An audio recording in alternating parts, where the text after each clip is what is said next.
Hi, I'm Chad from Chad DIY. In today's video, I'm going to show you how a few simple jigs like this can really take your xTool F1 to the next level. So let's get started. So this xTool F1 is one of my favorite laser engravers in the shop. It does so well, it's super fast, and with a few jigs, it really can increase the productivity of this machine. Now, as you notice right away, it's up on this riser base. Now, a riser base, the cool thing about this F1, it does have a removable base, so you can kind of engrave larger items. Well, without this base, that's kind of difficult to do. So this base is going to give you an extra 125 millimeters tall and about 185, I believe, millimeters to the side, so you can really fit some taller items in there. So what this is going to do is, you see maybe some of the commercials where they're engraving a pumpkin or whatever, where you're kind of holding the machine, a little sketchy. So this is going to give you a nice solid base. The base actually screws onto the F1 machine itself, so it's not going anywhere, nice and secure. So let's try out this base. We'll just see how well it does with it. And yeah, we'll do a little project with the bottom of the tumbler. So let's do that now. First thing we're going to start to do is line those two little laser dots up, kind of raise this so that focus is right. It's probably going to be hard to tell on the camera, but the focus should be just right there. And now we're going to frame up our little engraving on the bottom here. All right, now that we have a framing lined up there, everything looks good. We're going to lower this thing and we can go ahead and process this.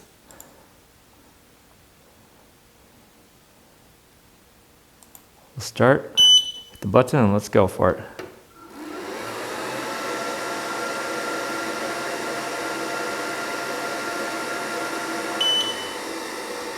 As quick as that is done.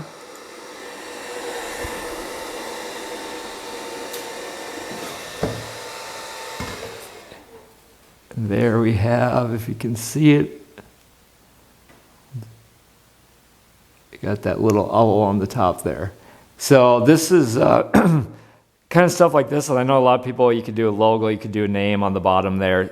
This does have writing on it, a lot of the tumblers do not, so, but really just one more level of productivity you can get out of this machine with this riser base, really cool. All right, next up we're going to check out this 6-in-1 jig. So you can just keep the riser base on, that really doesn't matter. And these jigs I designed to fit perfectly right in that base. So there's no kind of messing around with it. You know, everything's going to be nice and square, whatever. You just pop this plate out and you can pop in the jig. Now this jig is a 6-in-1, so it's got a variety of things. You can do pencils. You can do, I got kind of dog tags, I got the dog bone collar tags, and business cards. I don't know, can do 6 different things, I guess. Then you got some circles and some the bottle opener as well. So let's try out a few things like that. I'll kind of show you how it works. And really the great thing about jigs like this is the repeatability of it. So once you get it in the machine like that, say you're going to do some business cards. Let's do a business card. We'll start off with that. So we'll place our business card, and then we're going to get our design lined up in the software.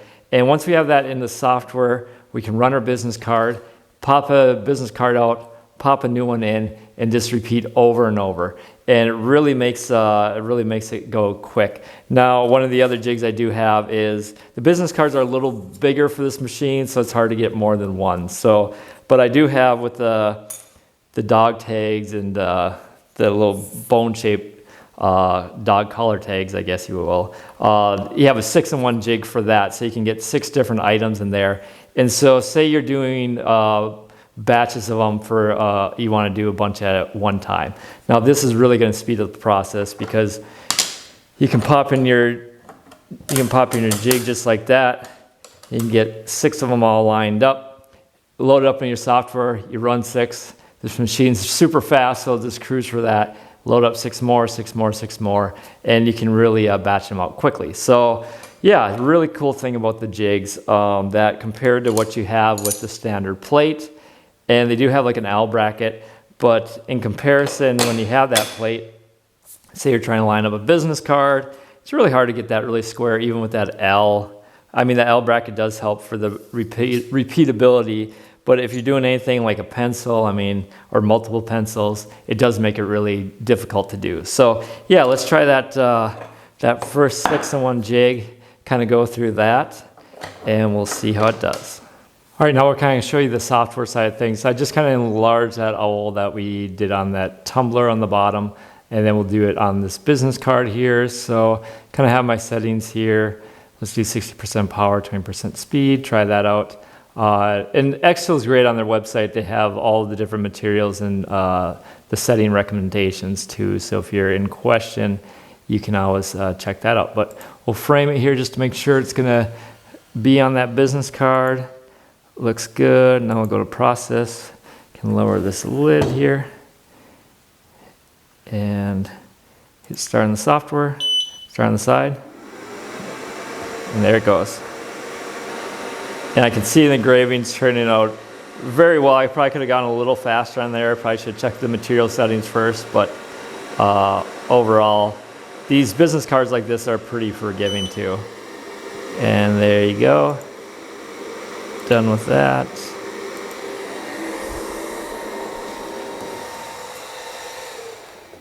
And there you go. All right, so there you have it. The business card turned out really nice. And like I said, the great thing about these jigs is you get one done. And if I can get this business card off there, you can just pop in another one, lower it, and just repeat. So it goes really quickly if you want to do multiple business cards, even with this rather small F1 laser. So the next thing we'll engrave here is do some pencils. So these jigs, when you're just centering up one item, super easy in the software. Really this software where you can frame it, where you know exactly where it's going to engrave.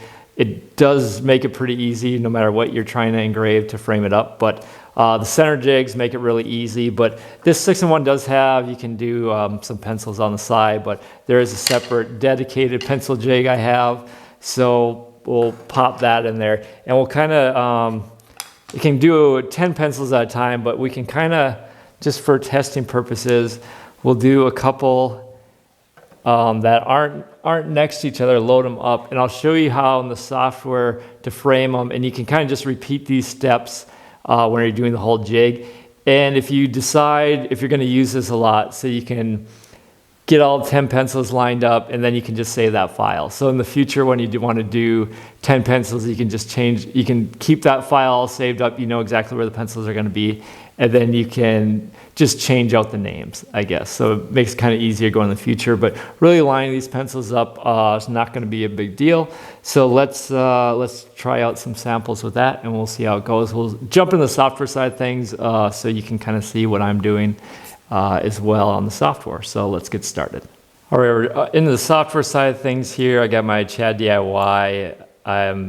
This is the type of font, Atmo, which is, to me, it's kind of like a fun kids font. So if you're doing a lot of pencils, I think it's probably pretty popular to do them for kids, so you can kind of do a fun font like that. So anyways, so we're kind of guessing. So in my jig, I kind of have the pencils on the top and the bottom.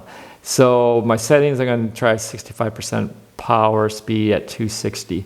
Now, a tip is, instead of writing Chad DIY over and over, is if you just copy this one and paste it, you get another one. So, and those settings are already saved. So you can do that up to 10 times if you want, but I'm just going to do it once, or do it a couple times for the two different pencils here. So we're kind of going to get them in roughly in the right area. You notice how I changed those sizes, so I'm going to want to make sure the sizes are the same. So it's probably good to, before you copy and paste, make sure, yeah, we'll try that. We'll do one, make sure that the size is right when we're framing it out, and then we can copy and paste for the right size. So I'm hitting framing here, kind of seeing where that's located. And then pro tip here is not to use your mouse necessarily, but to use the arrow keys. And so so I'm kind of lined up, this is going to be hard to show on the camera, but in the software. So I'm lining it up exactly where I want it on the pencil.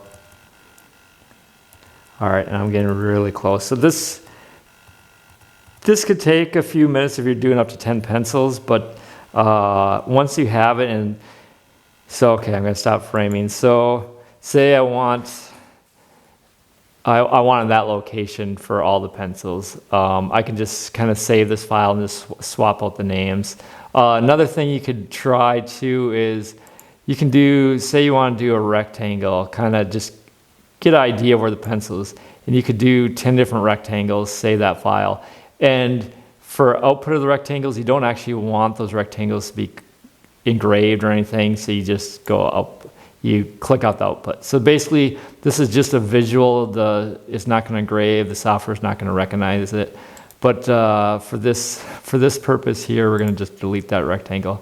All right, that looks like a good size, so we're going to copy it, and we're going to paste it.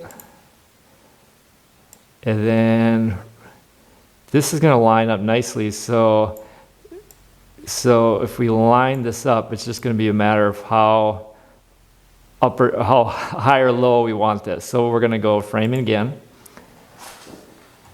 and we're going to click on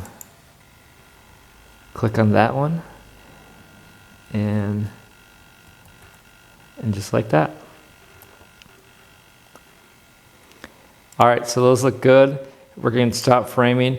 And another thing you can do, so just so they don't get screwed up, is you can just group them together. So now if you move one, you move both of them. So just picture that. You could do 10 in a row here. It goes pretty quickly, and they should be ready to engrave. So we'll try that. And now as I'm looking at it, I'm going to ungroup these, because I think I'm putting these in the center of some writing. I want them the same way as the writing is on each pencil. So we're going to just flip those around, just like that. And we are going to frame one last time just to make sure.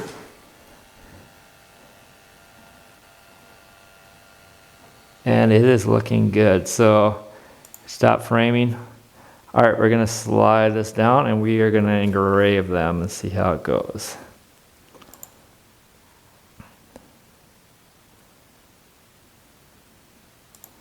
All right.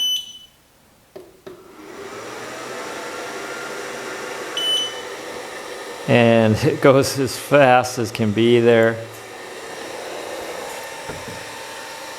And there we go. See, switch over the camera now. Let's try to focus. Man, it's so hard to get this on the camera, but we got our little, yeah, it's really hard to focus in on that pencil. But anyways, so I wanted the Chad DIY, and it's facing the right way of this lettering too. And this is kind of just for fun in a way too, if you want to do a full name, but just kind of shows how great engraves even on such a small area. So once you get that jig set up for 10 pencils, you could really just crank them out names after names, and makes it really easy to switch out the names too once you save that file. So a little tip there. All right, so hopefully those few examples kind of showcase what these jigs can do. It really makes these machines so much more useful. I have a bunch of jigs that I created and sell. I use Bamboo 3D printers to make all my jigs, so the quality is exceptional. I don't know if you can see the back, and this is F1 Ultra jig. So yeah, I'll provide the links. You can check these jigs out too. If you have any questions on this video, I'll leave them in that comment section below, and I'll try to get back to you quickly to answer any questions you may have. So I'll look for those. So as always, I'm Chad from Chad DIY, and we'll see you on the next one.